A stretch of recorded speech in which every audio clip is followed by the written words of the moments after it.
Ka Meghalaya Board of School Education MBOS hakasinin kong kalapan banaya ka result jong ka examine secondary school living certificate SSLC supplementary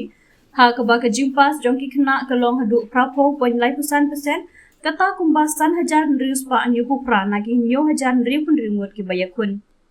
ka jing penlong ya ka examine kalalong ka bayat be jayirnti da ka jinga trilang ha pedeng ka tenat puli huthi ki board punya district Katanat kuliat ki kli jong ki school kam tam ki no hikai ki batre klem shong that ha baro ka jing pen kre ya kani ka examine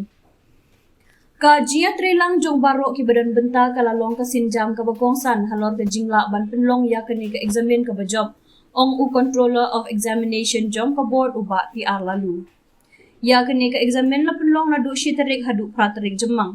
kini ki kena ki bayakun ya kani ka exam supplementary Kidai ki bala syakbat subjek haka exam SSLC ka bala dep. Ya ka exam supplementary la penlong kat du ha usnam kat kendai spa kendai pulai. Ka result na ka examin SSLC menta usnam kata haka main bat supplementary ka long ka bakongsan bha ha ka ba ka percentage ka jingdon jong ki kena ki ba pas ka la ki uda bun syak ha ba yun jor bat ki snam ki bala dep.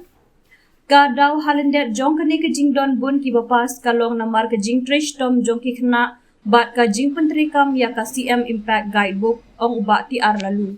Ha ka main exam ka jing pas jong ki kena ka long hadu prapunyo 0.10%. Haba shim kulum ya ka jing pas ha ka main bat supplementary ka percentage jong ki ba pas ha ka ne ka examine SSLC ka long hadu kendai penriu 0.R% ulaong.